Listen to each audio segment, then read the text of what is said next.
Hey guys, welcome back to the channel. I am Lukenessmonster, and today we are going to be reviewing the Imperial Remnant AT-RT driver from the BlackSeries. Now this figure is completely brand new for the new Mandalorian and Grogu movie, which is hitting theaters this May, and this is quite an interesting figure.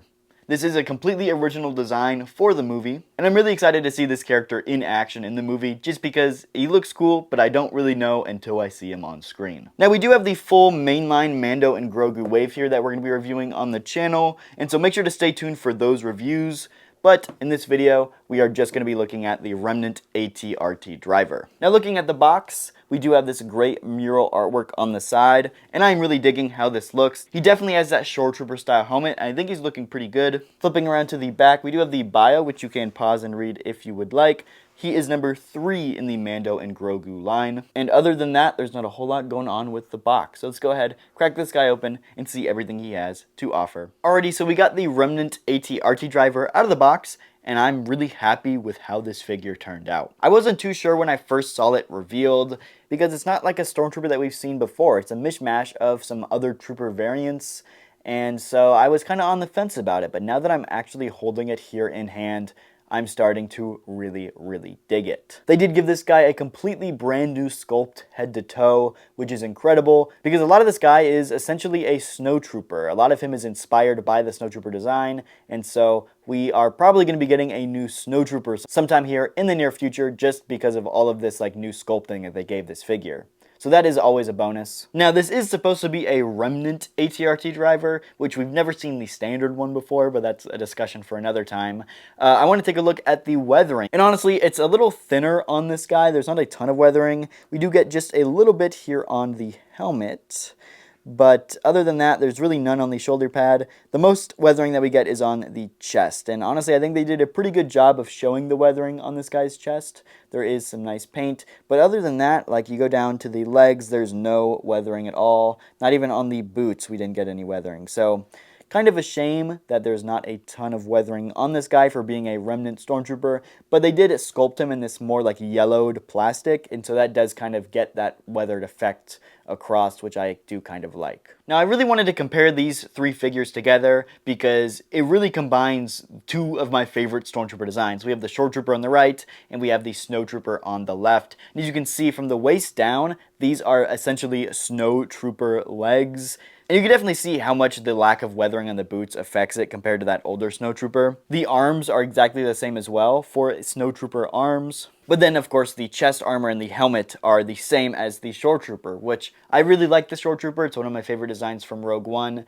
And I really like it in white here, kind of trying to be a Snowtrooper. I think it turned out great. And for a mishmash of two of my favorite Stormtrooper designs, it came together pretty well, and I'm really digging how it looks overall. Now, jumping into articulation for this guy, he of course does have a ball joint at the top of the head and the neck, so lots of range of motion there. You can really get quite a bit, which I'm a big fan of. Of course, at the arms, he can get up into a T-pose, and then the arms can go all the way around. Nice, soft rubber here for the shoulder pads, and they are on O-rings inside the arms. And then we do have these great butterfly joints in there as well, so really good range of motion there. At the elbows, we do get a little bit past 90 degrees, and then we have ball-jointed wrists, which are also really great to see. Love it every time they do ball-jointed wrists, and so really happy they're continuing to do this new technology on more of these modern figures. At the legs, you're not going to get much splits because, of course, this kind of skirt piece is going to start to get in the way, but he can kick up about that far. There is no thigh cuts, but you do get the extended hip joints. Of course, the knee does get past 90 degrees.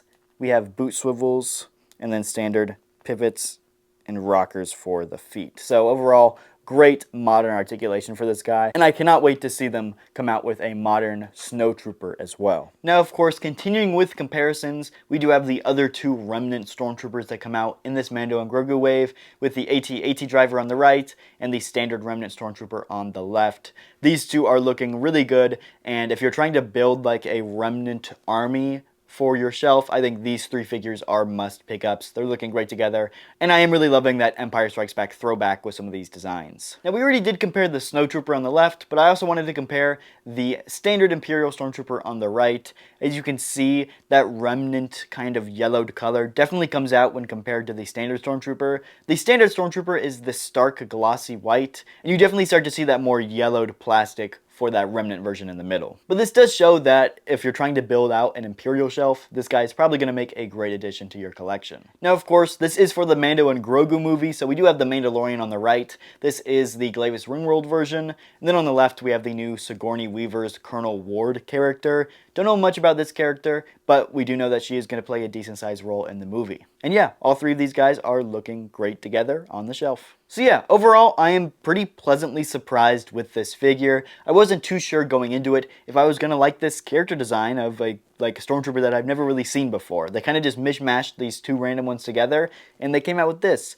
But honestly, after seeing it in person and getting to mess around with it, I really like it, and it is really starting to grow on me.